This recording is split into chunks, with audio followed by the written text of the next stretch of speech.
Welcome to the first maiden edition of my presentation.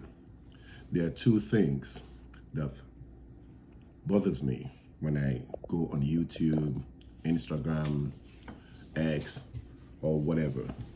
First is this election that brought in the orange man.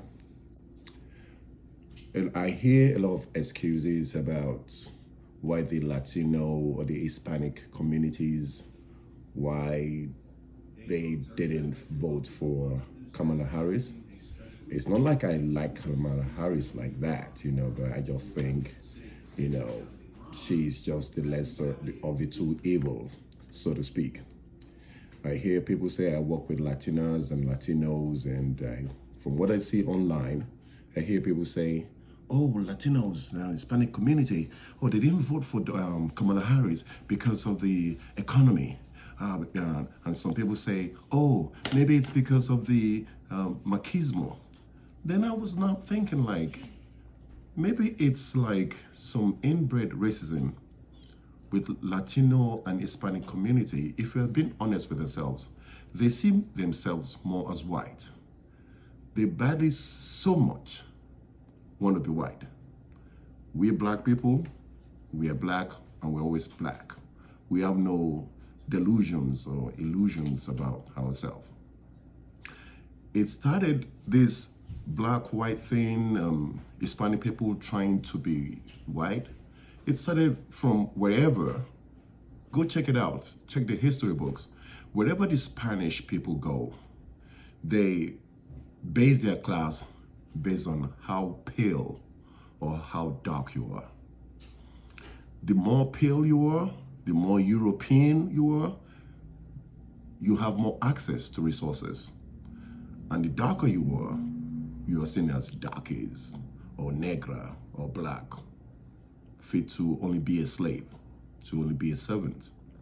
Now people say, oh, it's machismo, why a lot of Hispanics, they really want to be white. They really found out that it was their opportunity to show the rest of the white world or white America that they can be as white as them too. So it was all about racism when 60% of them voted. They said things like machismo. If you watch the news or read the news, you will notice that there are a lot of female mayors in Mexico, the country called Mexico. And just recently, the president of Mexico is a woman. So where is the machismo? I call BS. Now to my second thing about black fatigue. A lot of people complain, decent black people complain. I think there's one place where the problem is about black fatigue and how we can handle it. The entitlement thing. Let black people understand that in this America, unfortunately, we are not as entitled as white people. On paper, Constitution, everybody's equal.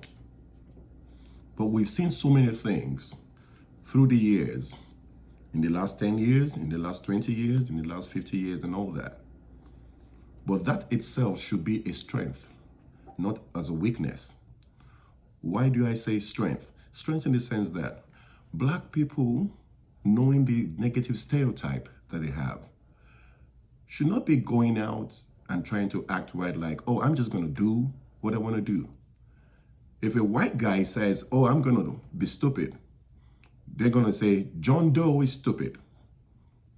But if a black guy or a black woman goes out and do something stupid, they're gonna go like, there goes those people. There goes black people. They will call us N-words. Sometimes to our face, most of the time, in the living rooms. So it is high time black people should see themselves as ambassadors of the black community. When you go out, see yourself as representing your community, because you will not be labeled as a Jane Doe or John Doe or Mr. Smith. you'll be labeled with the stereotype in mind. I see a lot of black people and white people misbehave, but there's a different standards for them.